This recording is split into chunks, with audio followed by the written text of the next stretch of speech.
দিয়ে সেই ছেলেকে বাঁচিয়ে নিয়েছে। 2025 সালের মাগুরার আসিয়াকে যখন ধর্ষণ এবং তারপরে হত্যা করা হয়, এরপরে আমরা দেখেছিলাম একটা বিচার হয়েছিল, একটা রায় হয়েছিল, কিন্তু সেই রায় আজ অবধি বাস্তবায়ন হয়নি এবং আসিয়ার পরে আরো শত শত শিশু ধর্ষণ এবং হত্যার শিকার হয়েছে। একটা রায় হওয়ার পরে সেই রায় এখনো পর্যন্ত বাস্তবায়ন হয়নি।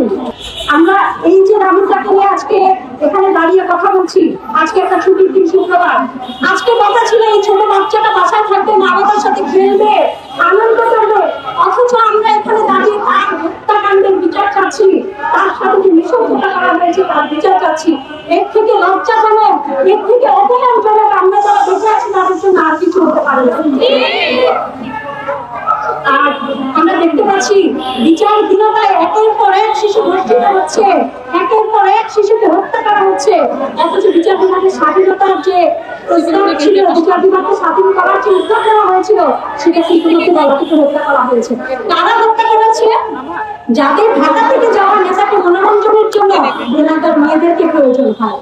আমরা এরপরে কার কাছে বিচার চাইবো? আমরা কার কাছে বিচার চাইবো? এই যে অসহায় শিশু, এই শিশুদের কাছে আমরা মুখ দেখাবো কিভাবে?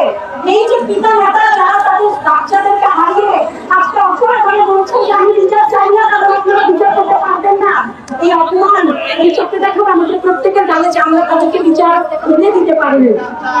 আজকে আমরা এখানে দাঁড়িয়েছি, আমরা এখানে কথা বলছি এই কারণে যে রামিসার পিতার মতন, রামিসার মতন ভাগ্য যেন কাউকে বরণ করতে না হয় এবং রামিসার পিতার মতন করে যেন কাউকে এই কষ্ট বুকে চেপে রাখতে না হয়।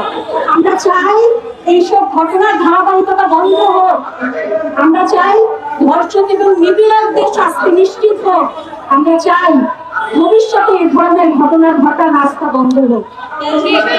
আমরা এমন একটা সমাজে বসবাস করি, খুব কষ্ট লাগে যখন দেখি যে একজন ধর্ষককে বাঁচাতে, একজন খুনিকে বাঁচাতে সহায়তা করে তার স্ত্রী।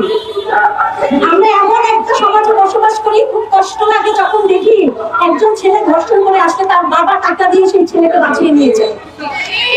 আমরা দেখি যে একজন ধর্ষক সমস্ত প্রমাণ থাকার পরেও কোনো না কোনো লয়ার তাকে বাঁচানোর জন্য ঠিকই দাঁড়িয়ে যায়।